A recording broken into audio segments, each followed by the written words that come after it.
Good morning. Good morning.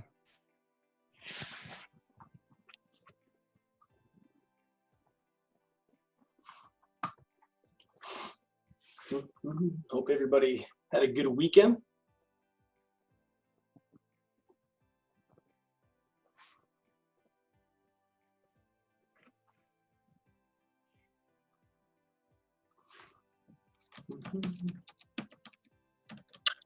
Here, yes.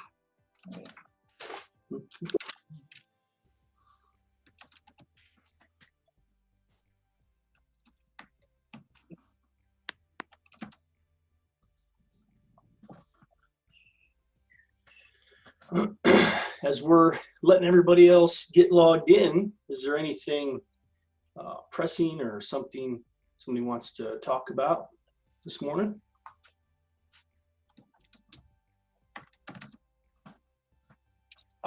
Yes, I do have a question. Any update on my brother's situation, or?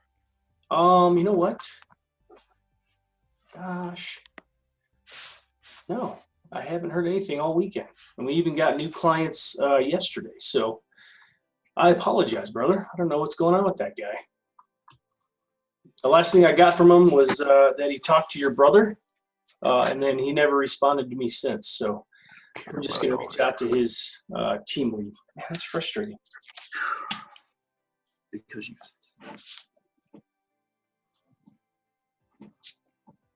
For Mr. Autry.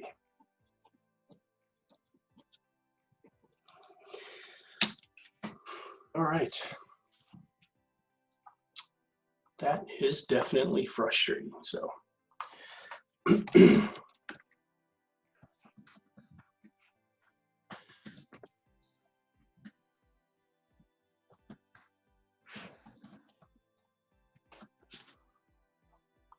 All right.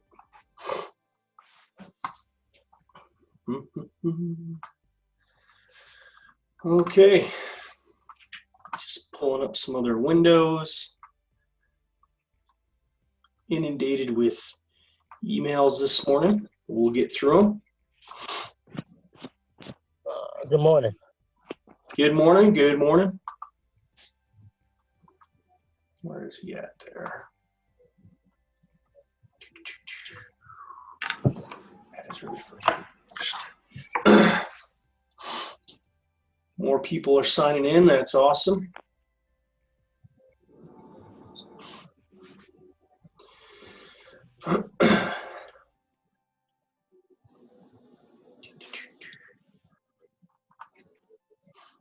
All right. So let me pull up some PDFs here.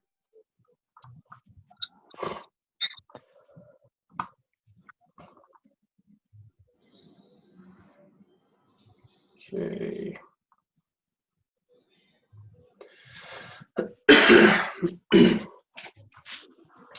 All right, today I wanted to go through the mental health, the mental health DBQ. Yeah. Pull up the other one.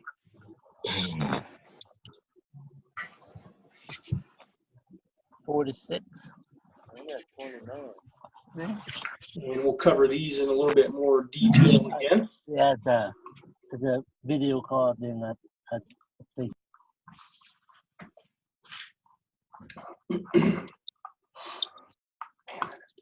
Okay, so I hope everybody had a pretty good weekend.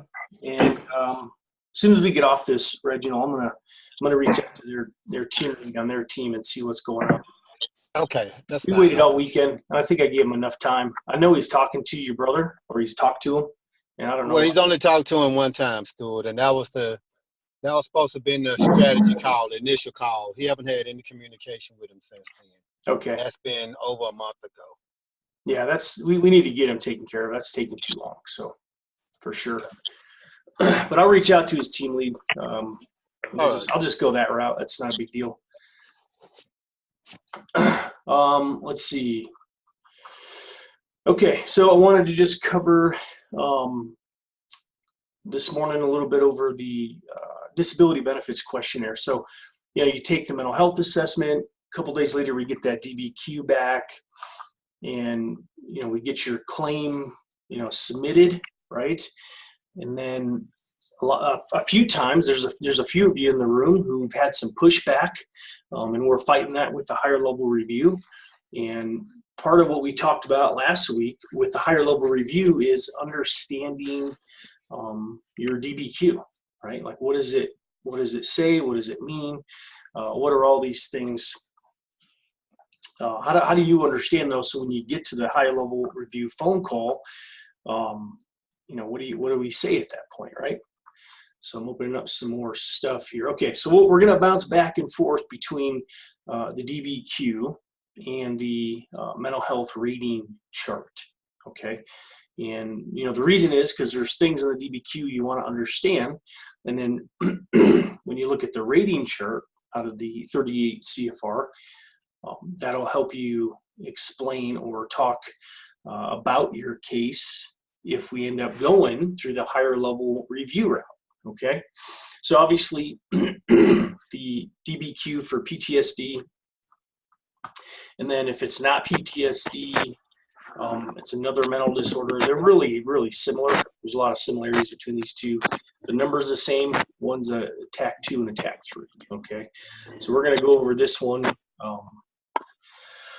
Excuse me. So obviously, have you ever been diagnosed with it? Yes or no? There's another form for that. So this one here, this says review. So that's if you've already been diagnosed. This will be a review. If it's an initial one, there's the TAC 1. But again, the forms in their essence are really similar. They're really, really similar. And what matters is the diagnosis. And again, you can have multiple diagnoses for mental health conditions. That's normal. Okay, that is not abnormal. So if you pull up on page 1 here, section 2, and you're like, oh my gosh, they're saying I'm dealing with PTSD, with SSD, with all that stuff. What's that mean to me? What am I losing my mind here? Not at all. You can have multiple diagnoses, and if you think about SSD, right, somatic symptom disorder, typically that's because of chronic pain. So yeah, think about it. If you've had chronic pain from your military service, but you've also gone through a traumatic event, naturally you can have both. Okay, you can have been diagnosed with PTSD, and over time that can develop if untreated and the triggers aren't dealt with, right? The things that cause your PTSD symptoms to manifest, if those things aren't dealt with, those triggers, that can result in anxiety, depression. So you can have multiple diagnoses, but again, because it's not possible to tell that your whatever your diagnosis is caused by is labeled to one thing, because mental health's the gray area, right? Maybe your depression is caused by the stressor or the PTSD you went through. Maybe it's caused by the chronic pain. We can't tell. That's not possible. And because of that, the VA only compensates for one mental health condition. And sometimes that gets confusing for people, because when you go to the rating table for mental health right out of the 38 CFR, they don't really talk about chronic pain. If you read these really all apply to PTSD. So yes, the VA is definitely behind the times when it comes to anything else other than PTSD, right? Like anxiety, depression. Doesn't mean they don't apply. It just means, we need to work together a little more to help you express that, to share that with both your mental health assessment and the C&P examiner, right? Because mental health conditions here, they're based off almost entirely the life. How does it affect you today? How has it been affecting you? What's different today since the event happened? All right. Chronic pain takes time. Chronic pain, after a while, continues to build, and it's a little tiny thing here, a little tiny thing there, and then all of a sudden one day, it's real common. Depression is a real common side effect of chronic pain. So is anxiety. All right, always worrying about, am I going to get worse? Am I going to get worse? And as you look at this chart, there's nothing in there for that, right? There's really nothing in there for that. So making that connection takes a little more effort sometimes, especially if it's not a condition that's commonly associated with that. But again, that's what I'm here for. I'm here to coach you through that. We'll have talked through it for the mental health assessment, again at the C&P exam or before the C&P exam. Okay. So multiple diagnoses, the ICD codes, those relate to diagnosis in the DSM-5 manuals, okay? Don't worry about those because, again, we talked about C&P exams, you know, short, sweet, and to the point. If you start memorizing all the ICD codes, looking them up, and then you go to the C&P exam and you make the examiner feel stupid because they might not know, that doesn't help your case, right? It's the diagnosis and the life impact. That's what we want to focus on. And then we go down here. The scoring methods, that's the mental health professional side. And you see here, does the veteran have more than one diagnosis? Yes or no? And is it possible to differentiate what symptoms are attributable, to each diagnosis? Yes, no, not applicable. Most of the time, it's always no. You can't tell. You can't tell which symptoms which.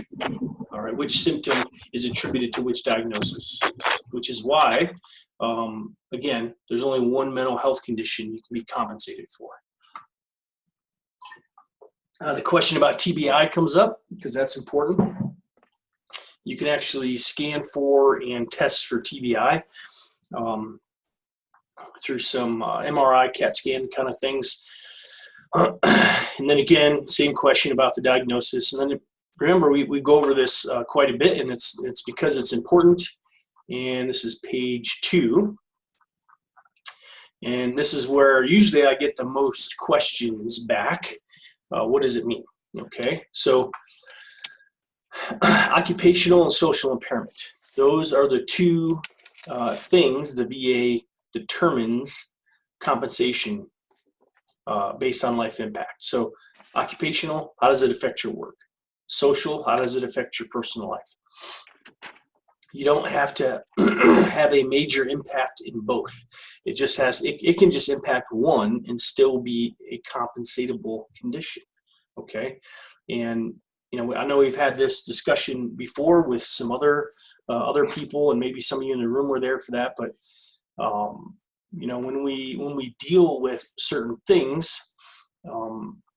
especially when it comes to things like anxiety, maybe, we like to find ways to cope with those conditions, those things we deal with. So we cope sometimes by focusing on work. Like you just become a workaholic because you can control it. You can kind of, you feel like you can manage that by working hard, right? But your personal life falls apart. And sometimes vice versa. Your personal life seems to be good. Same spouse, same long-term relationship. You seem to get along with your family, but your professional life falling apart. You're blowing up people on the job. You can't get along with your boss. So occupational and social impairment, and obviously if both areas of your life are impacted, again, that's something we need to talk about. So looking at this, we see 1, 2, 3, 4, 5, 6, 7. We have 7 blocks. But if we go to the mental health rating chart, we only have 1, 2, 3, 4, 5, 6 blocks. All right, so let's talk about that. Let's go to the highest block, which is 100 here. Let me go back to the chart. So that would be this one, right? Total and occupational social impairment.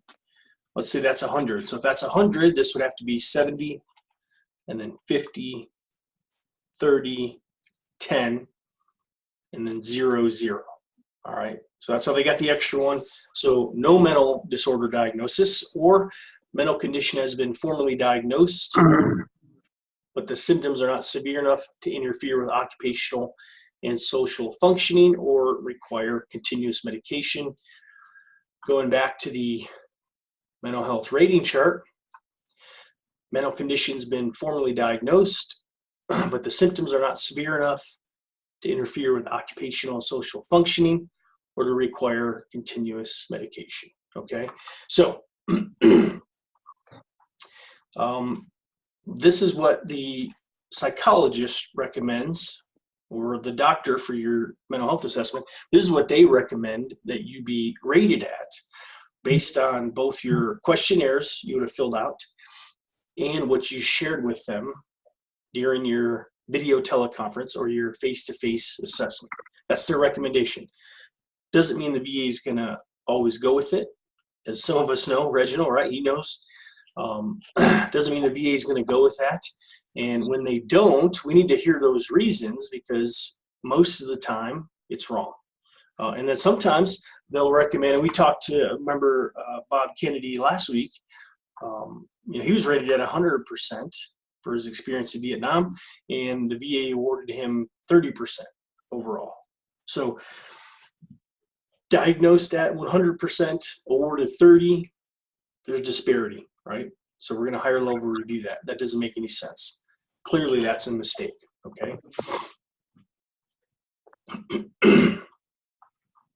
The one time they can, I shouldn't say this, it's easier to diagnose aspects of mental health when there's a TBI involved, because TBI usually exhibits specific symptoms.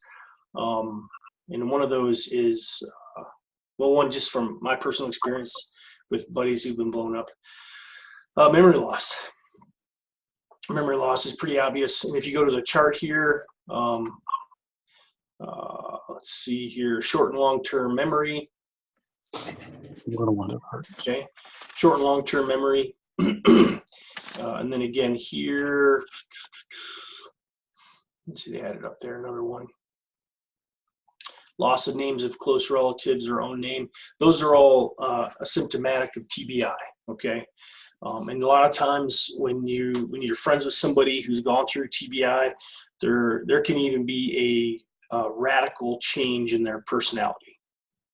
Even though physically they look like they're fine, right? They're healed. There's no more wounds. They're not limping. I've seen a lot of friends who went through IEDs and they deal with memory issues, like major memory issues, and can't remember a lot of things about themselves. Okay, everything else seems fine though. They can still work. They're still performing on the job. Can't remember their family names sometimes. Sometimes struggle with their own name. Okay, and those can be directly attributed to TBI. And again, that would obviously be occupational and social impairment. Okay, those are pretty major conditions. So when we talk about TBI and vets that want to go the TBI route, which is fine, usually there's more testing involved. So from a diagnosis standpoint, it's the same, but typically what will happen is your doctor will want to start testing you as well. Okay, so that's why they have it in there, because sometimes you can tell if it's based on TBI, right?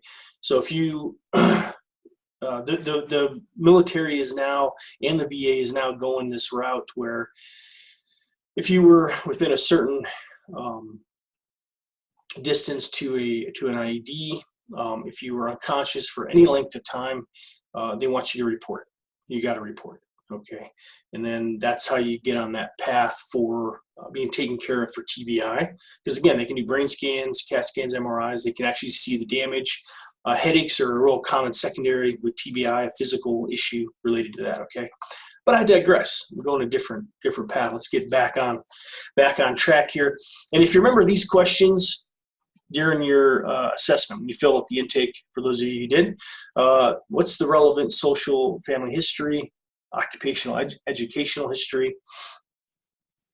Is there a family history of issues, legal and behavioral, substance abuse? So I get to these questions, and sometimes clients will reach back and they're like, why do we have to share all this? Like, this seems personal. Doesn't seem like it really matters. I was in Storm Desert Shield in the 90s. This doesn't seem to apply today. It does apply. It does matter. Going back to the chart, right? And we keep talking about these same phrases, occupational social impairments in every paragraph. How does it affect your work life? How does it affect your personal life? Okay. Talked about this one before as well. Unprovoked irritability with periods of violence. All right. And you might not think you're dealing with that. We go back here though, and under the relevant legal and behavioral history since the incident, now this is PTSD now, since the incident or the stressor, you have been arrested several times, right? Maybe you go start drinking with your buddies and you start a bar fight and you've been arrested multiple times. Sometimes road rage, right? Had talked with somebody about that. This all matters because it tells the doctor when they're trying to formulate their assessment, it gives them a snapshot of what you're going through today. And when we see somebody come into the service, not a mark on their record, seem to be on this upward trajectory. Everybody that's friends with them says, oh, they're always happy. They're so much fun to be around. They're in service. They have that, boop, there's that time, PTSD, the stressor of the event. Since that time, it starts to decline, right? They're not on the fast track anymore. They're not, Marine Sailor of the Year, Air Force, Army. They're not being, the Soldier of the Year anymore. Their personal life, right? Also, they go through a divorce. So another example. This is a TBI example. He was a Marine. One of the top recruiters nationwide, fast track, stellar performance, top marks as a Marine for like three and a half years running, working on the grenade range, training a student. Student doesn't throw the grenade far enough. He pushes the student down, jumps on top of the student, takes most of the impact. Okay. No shrapnel, just what we call overblast. All right. But he was way too close. And then from that point in history, from that point in time, he started having issues with authority. Him and his wife broke up. She took the kids and left. He basically got washed out of the Marine Corps in about 18 months from that point on. So that's a clear indicator, though, of TBI, right? And if he wasn't willing to share that, we couldn't have fought for him, couldn't have helped him get to 100%. So he had a TBI PTSD issue. And when I started talking to him, he was living on the street in a halfway house, just doing everything he could to stay out of jail, okay? Dealing with substance abuse. So when we got to these questions, he didn't like answering them because he could remember when he was a top performer, and now it's everything he can do to remember what day of the week it is, okay? All because of the TBI. And I don't think in his case, unfortunately, they took very good care of him. But we helped him, get to 100% PTSD for that. And again, it was pretty obvious, right? When you take his military records, recommended for promotion again and again, recommended for an officer program, was filling out the application for it when this event happened, boom, grenade explosion. And then from that point on, though, just steadily down, unable to function, had issues with memory, couldn't keep doing recruiting, family. Now this is a tragic story, but it's real. And then, this is why we ask these questions. Okay, it's here in the DBQ. It helps the doctor understand. And I've literally talked with vets who are like, I'm not dealing with PTSD. I'm not that guy. And then he tells me, I deal with road rage. I've been arrested 3 times for forcing someone's car off the road, but that's it. Well, that's an indicator of problems because you didn't do that before service, right? You had that event, and ever since then, you can't control your anger, right? Going back to the mental health rating chart. Unprovoked irritability. Let me get the highlighter working here.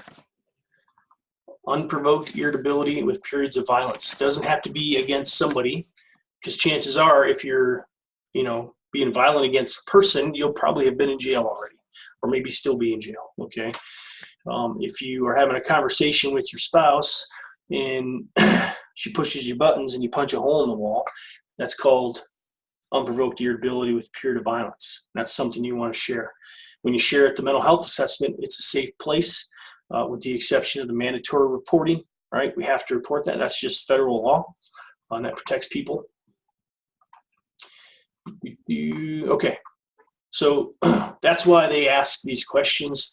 I've also had veterans push back, and they're like, hey, listen, I didn't tell you this in our initial strategy call, but before I pull the trigger on this assessment, I want you to know that I'm abusing drugs as I try to cope. Just because you have a problem with substance abuse or alcohol, it's not going to stop you from being rated. I have had clients that I've pushed through this process together, and we've got 50% for PTSD with cocaine abuse. Okay, sounds kind of weird, but yes, you can be compensated for that if that's part of it, right? Because again, they have to know it though, and sharing it is half the battle. Okay, even prescribed meds. Working with vets who have to take these prescribed meds to manage pain, or they think they have to manage pain, or that's all they can take to work with, their coworkers or deal with their family, and that's an abuse problem. That's okay. You can share here. This is fine. These things are not something that's going to keep you from winning your claim. Okay. These all go back into the life impact, right? Everything, compensation for mental health, is all based off the life impact.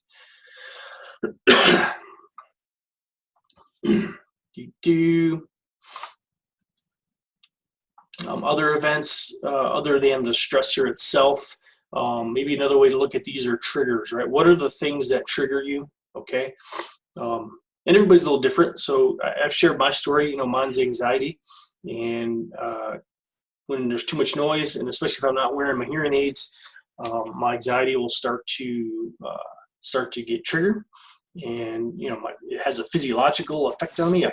Most of the time I can't stop it. There's nothing I can do about it, and eventually I have to separate myself from that stressor, right?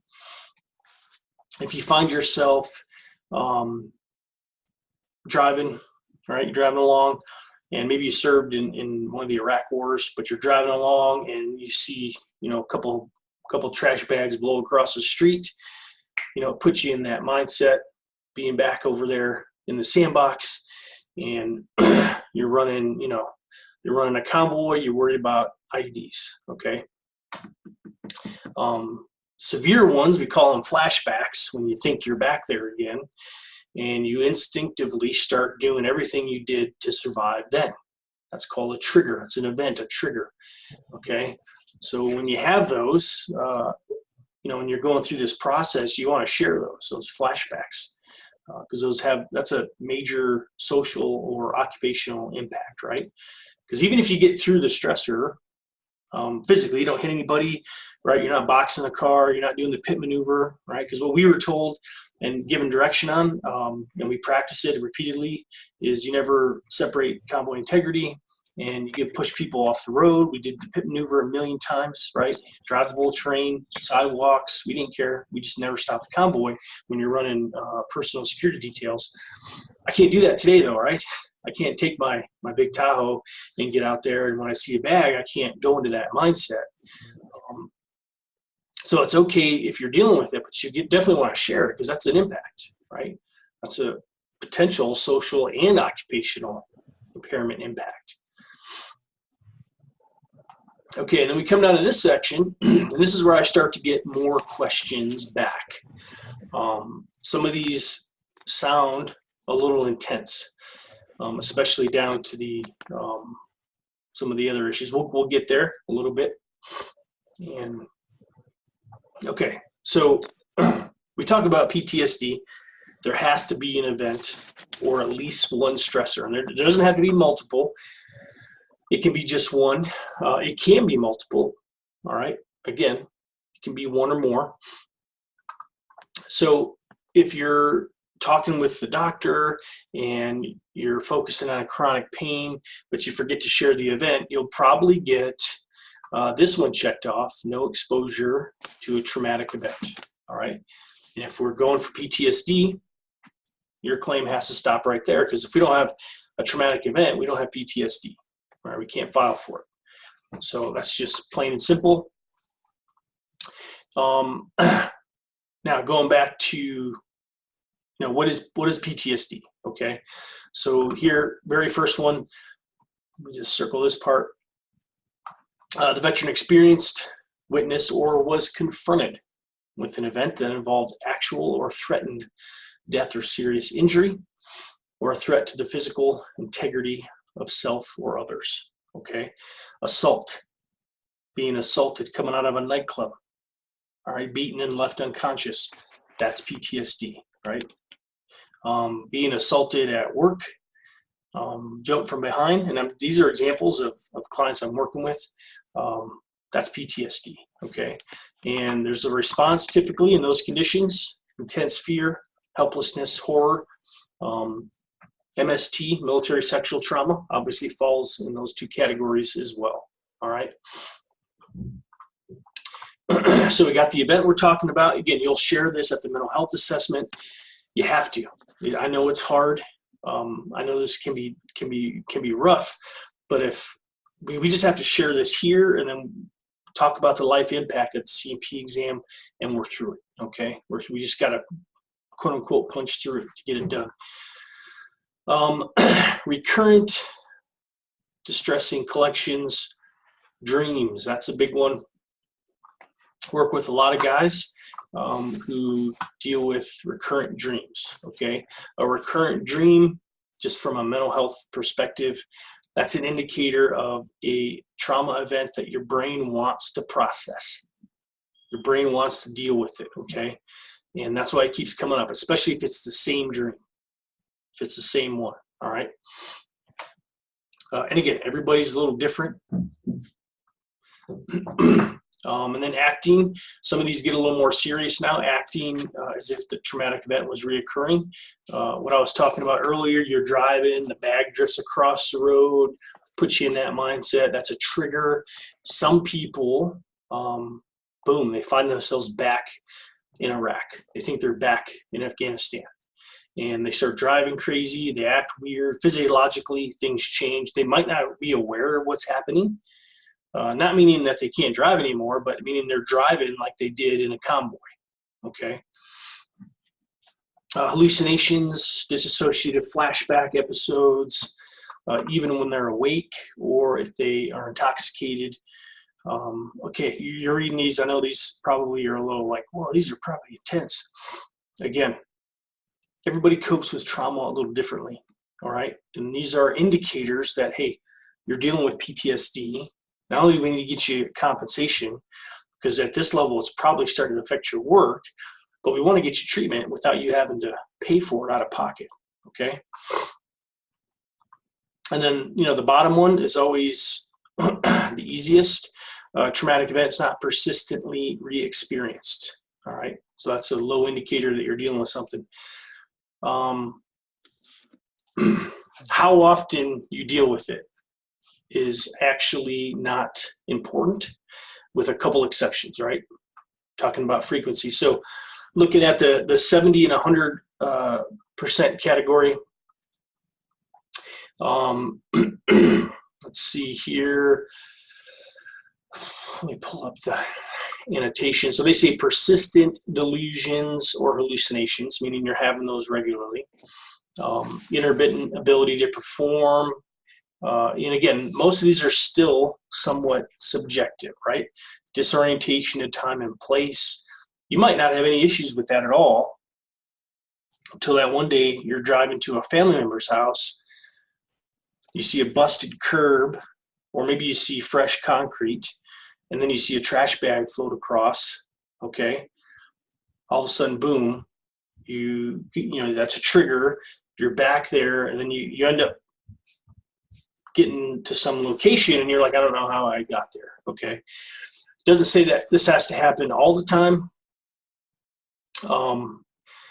But disorientation in time or place, memory loss for relatives, your own name, if those happen at all, you should be in the 100% category, okay?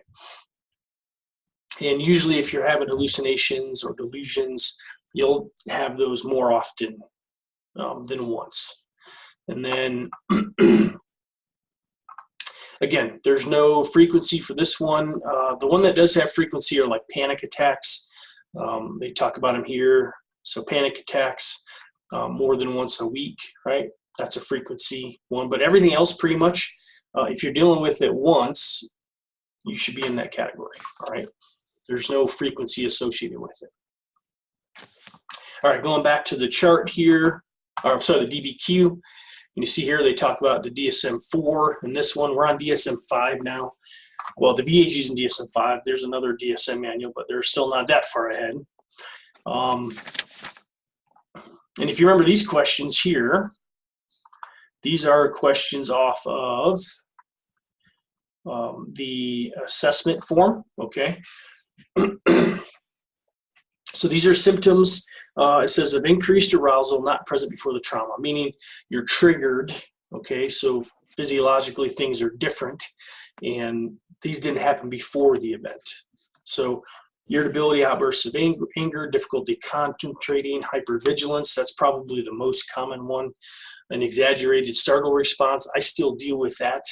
When I'm in a group of people or talking with family, friends, or I'm at church, whatever, and somebody comes up behind me, puts their hand on my shoulder, I typically, I spin around pretty quick. I can't help that, that's just the way it is. But apparently that's an exaggerated startle response, right? Sleeping, that's a big one. All right, if you're having issues with your sleep, that's always going to be a problem, and it needs to be something that's discussed. Okay, you got to share that, the mental health assessment. You got to share that life impact. Again, so criteria, 3 different criteria. How often are you dealing with it? And they're asking that because they want to verify during your initial review. Do you meet the criteria for PTSD? And then clinical distress, okay. Going down here now, how does the doctor come up with those solutions? It's when you answer these questions. These are all questions on the mental health assessment, all right, if you recall these. And a lot of times when we get a letter back, like we don't get the increase we wanted, right? Let's say, again, they're recommended at 100, the VA gives them 30. And it's because the C&P examiner didn't read this page. All right, what are we on now? This is page 5 of a 6-page DBQ. Most of these assessments are pretty straightforward, pretty quick. They have to ask their questions, so they don't always get to this page. Now, mental health rating table. All right, we see some of these indicators here. Obsessional rituals. Oops, wrong one. Let's try this again. And, okay, I see what the problem is here. Hold on a second. Let me pull that over. March 9th. All right, we'll talk about that next, brother. And here we go. Okay. So there's terms in here, right? Illogical, obscure, irrelevant, near continuous panic, impaired impulse control, intermittent ability to perform, grossly inappropriate behavior. See all these phrases, right? Flattened effect, circumstantial, circulatory or stereotype speech, panic attacks, difficulty in understanding complex commands. Now we go back to the symptoms. Take a look at some of these.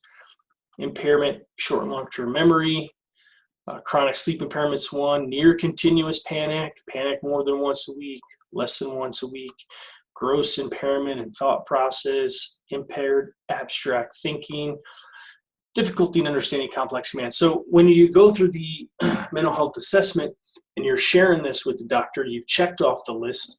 These are the things the doctor puts in your DBQ, right? Impaired impulse control, obsessional rituals, etc.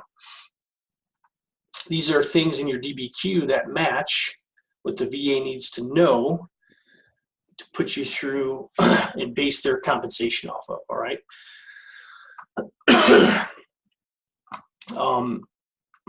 This one here, I get questions back. Persistent danger of hurting self or others, and then grossly inappropriate behavior, and persistent delusions, hallucinations. Sometimes people, they'll share it, and then they don't think about it. But when the DBQ comes back, then they're like, oh, wait, actually, I wish I didn't share that. And I've had people ask me that. I really don't want that on there. I don't want that on my record. Listen, if that's the case, I'll get you connected with the doctor, and you can work it out with the doctor. But first off, this is your personal medical file.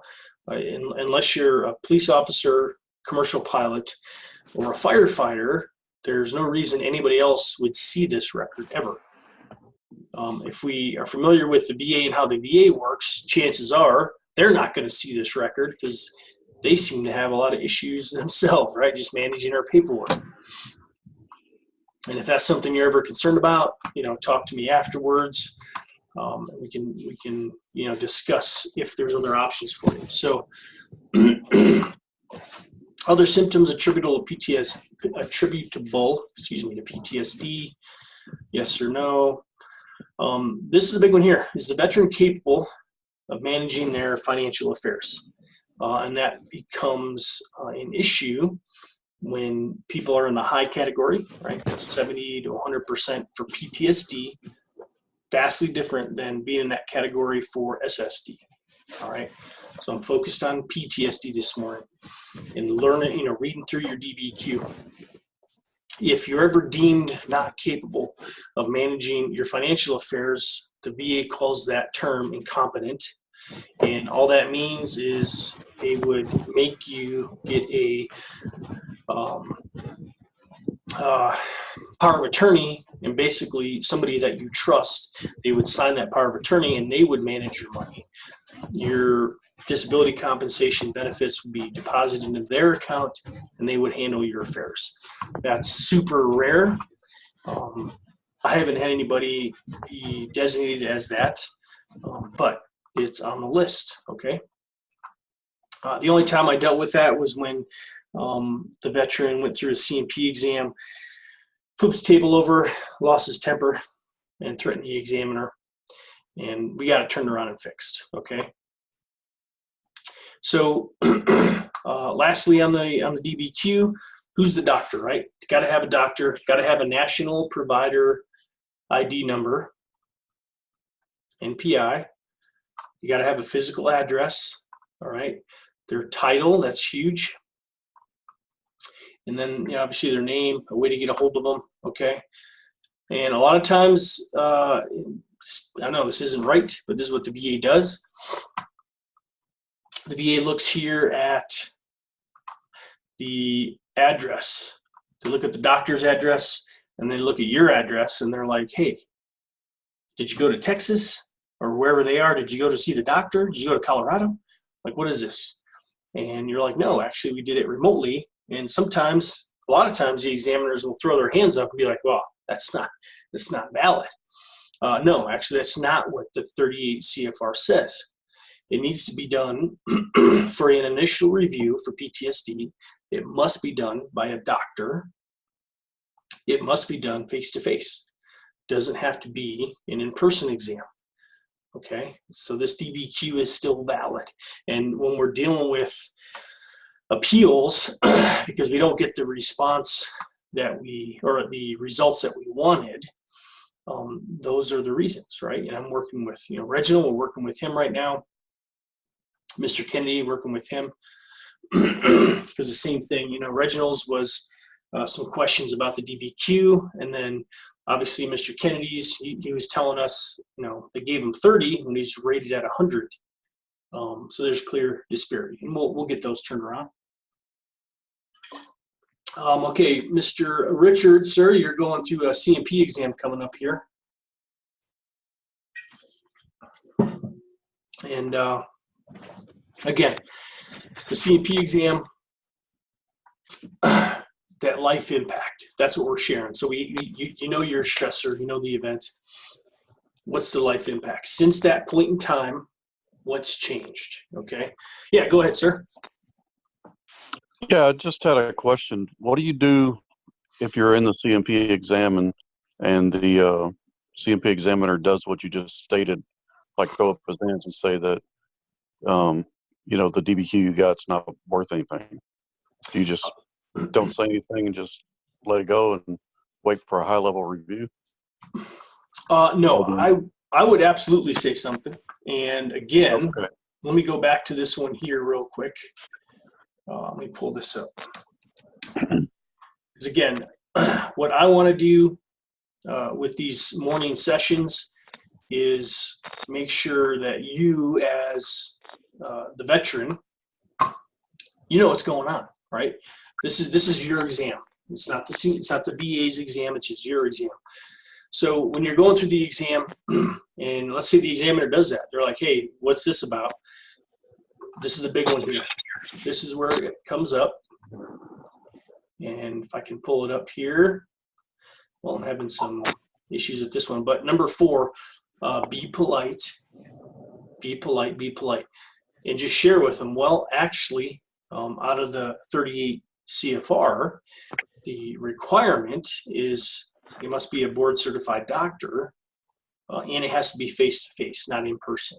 And I did it over video teleconference, and that meets the requirements for face-to-face. Because a lot of these people, a lot of the examiners know just enough of the 38 CFR to sound like they're experts, but they're most often they're not. Right. I've had, and I think it was Reginald's case, they referenced the 3TAC 309, saying, hey, he didn't report this in service, it's not service connected. Well, if you read the 3.309, that's just a section in the 38 CFR. That lists all the disabilities that have to be in your service record at some point to be reported. Mental health's not on that list. So he referenced it, but the person that did the exam never read it, apparently, because you don't have to have reported mental health in your record while you're in service to apply for that disability, okay? But it's all about being polite. It's all about being polite. Just like your job, you don't want someone coming in there that you don't know making you feel like a wingnut. You don't want that. I don't want that, right? But if somebody came in and they were like, actually, Stu, there's this software, it's a little better than that software when you're doing these group sessions, I'd consider that. But if they came in and they were like, Stu, you're a moron. Zoom, that's so 1980s. Use this stuff, right? I would probably push back. Think of the examiner the same way, okay? They got a job to do. They're supposed to verify service connection, and then they have to understand your life impact. How's it impacting you? You remember I brought up that page on the CMP, the DBQ with your symptoms. A lot of times they don't read that. They just don't have time. I'm not saying it's right. That's just how they do it. So make sure you either bring your DBQ with you or remember that page, because you want to share those symptoms. If you're dealing with them, you got to share them. Okay, you got to share them, because if you don't share them, you'll get a letter back that says, yeah, we gave you 30%. You don't fall into the next category based on these symptoms that you didn't demonstrate. And they'll actually say that, even though it's on the DBQ. It's listed in the DBQ, okay? Excuse me. So let me pull this up again.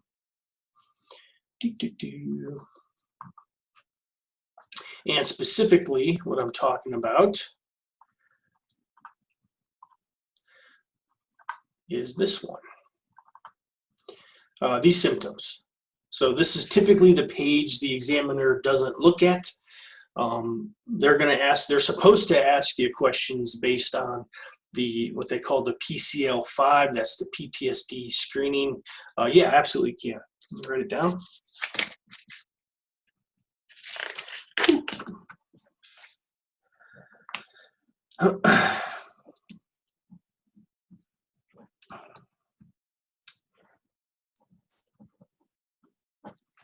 I will absolutely send you that one.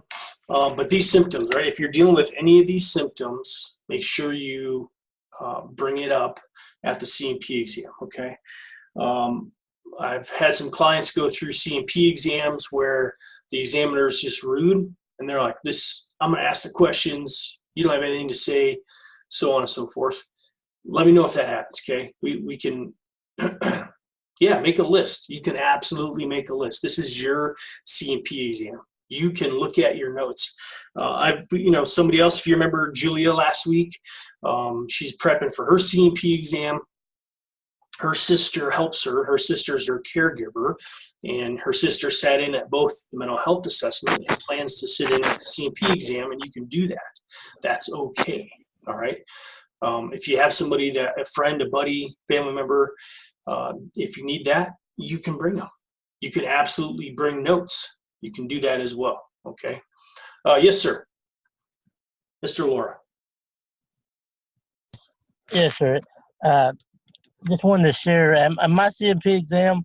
Before I went in, of course, I prepped. I'd spend a few hours a night, studying my DBQ, and I wrote notes. I wrote notes to stuff I wanted to cover. When I went into my exam, it happened real fast. It actually didn't give me time to go over it. We didn't cover anything that I had written down, so I just politely asked them, "Can we go?" I told them, "Listen, I have a page full of stuff that I want to discuss with you." He's like, "Oh yeah, by all means." He said, "I didn't mean to cut you off, but and he let me go through everything I needed to go through. He was writing stuff down, making notes himself. Then my CMP exam ended. But I just wanted to make sure I got across what I felt I needed to get across. I needed him to hear whether it made a difference or not. I wanted to make sure he heard what I had to say. But politely. Yeah, absolutely. Thanks for sharing that. I appreciate that. And that's a big point because a lot of people, myself included, when I first went to my CMP exams, I wasn't even sure, like, what's my rights? I don't know what my rights are. What can I do? What can I not do? Yes, you can make a copy of the notes. They probably won't take them. But again, politely, hey, can I just talk about this? This is what I'm dealing with. I have my notes because I have a problem with memory loss. So I wrote these notes down, and I just want to share them with you, okay? And then just share with the examiner, because what I tend to see now, I've been doing this for a while, over 100 veterans from June of last year till December. Just over 100 of them went through a CMP exam process with me. And what I see now from all this time and experience is the examiners, they're just trying to get through this as quick as they can. So they're not always doing a very thorough job. Okay, they're just not. So having notes, that helps. Understanding which DBQ says, understanding your stressor, and again, this is PTSD focused today, but understanding the stressor, the timeline of events in your life. And again, if you need notes, that's okay. If the examiner is telling you you don't have time for notes, or I don't care about your notes, they're wrong. And that's something we can discuss later. Another client, I don't know if I think he's been in on a couple of these, but his examiner was just a jerk. Kept shutting him down. I'm asking the questions. Why are you looking at your notes? That's malingering. You're faking this. Completely inappropriate. So we put together a memorandum for record, an MFR. That's like hey, this is the doctor. This is what happened. I would prefer my original diagnosis be that I invested in, that my original diagnosis is used instead of this examiner, because this examiner acted unprofessionally based on this, this, and this. And we just put the facts in there. We upload that with the claim before the rater makes a decision, and that usually goes in our favor. All right. But again, if that's a separate issue. If the examiner is rude and dismissive, we need to know about it. Okay. But don't again. I know we're getting up on time here, right? What do we got here? Oh, yeah, we are. If you get to the exam and you kind of feel like you didn't connect with the examiner, you're like, I don't know what happened. It didn't seem well at all. Don't let that bother you. Don't let that be the baseline for what the decision is going to be. Because again, it goes CMP exam. The examiner makes a recommendation. A VA rater looks at everything or they're supposed to look at everything and then make a decision off that, okay? And some of these people have been at this for a while, and they're just going to go through, check the boxes, and it still might go in their favor. The only time that we're really concerned is when they're outright rude, dismissive, and unprofessional. We need to report those examiners. We need to get them out of the system. They don't need to be helping vets, okay? That's why we report those. So I'll send you this this document I was reading from, the Prep for CMP, Richard. Also get you the YouTube video to help you prep for the CMP exam. Feel free to bring your DBQ, a printed copy, write whatever notes you need to get through it. Make sure you get the examiner's information, their credentials. That way if something, at some point during the exam, you just didn't feel good about it, we have their information, okay?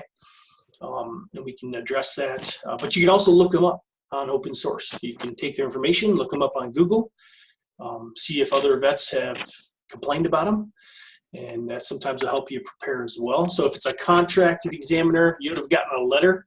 At the end of that letter would have been a small paragraph with the doctor's name or the examiner's name, etc.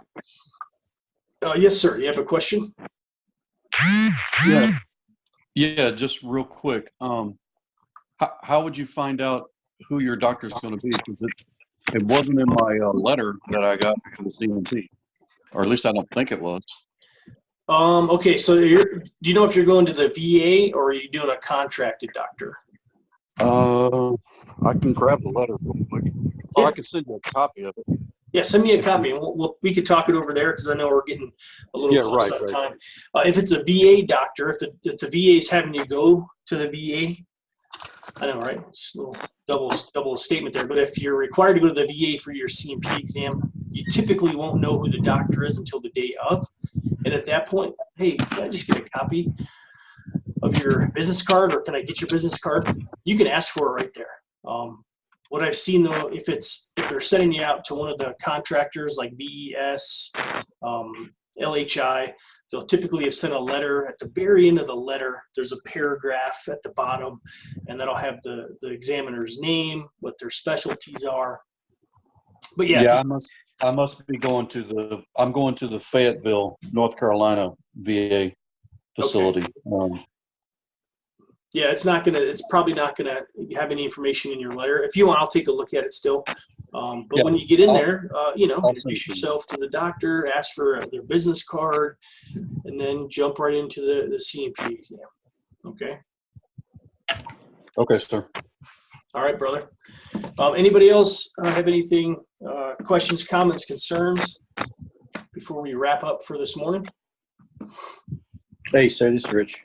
Hey, how you doing, brother? Hey, sir, I just wanted to confirm or verify. Did you just say that a CMP exam was coming up for me? No, I was talking to Mr. Richard. I'm gonna say that last name right. Guidry. Gidry, okay. It's Caden. Gidry. Okay. Yeah, I was talking about that, Richard. Sorry about that. Oh, okay. All right. Because I was going to say I haven't received anything yet for a CMP exam. Surprise. No, you're good. You're good. Okay. I've had the VA do that though. I've had them do that. I've had they submit their claim on a Wednesday, and then Friday afternoon they get a phone call saying they have an exam on a Saturday, and then they were scrambling trying to get them prepped. The VA does do that sometimes, but yeah, it was a different Richard though. Absolutely. All right. All right, my friends. I got just after 7, so we got a full hour in there today. Again, if you have more questions after this, let me know.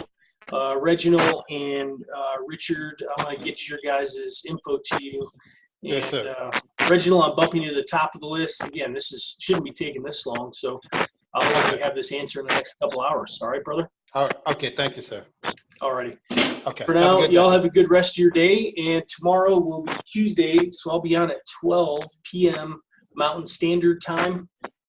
Feel free to join. Hope to see you here, but thank you so much for being here this morning. I appreciate you all. Okay?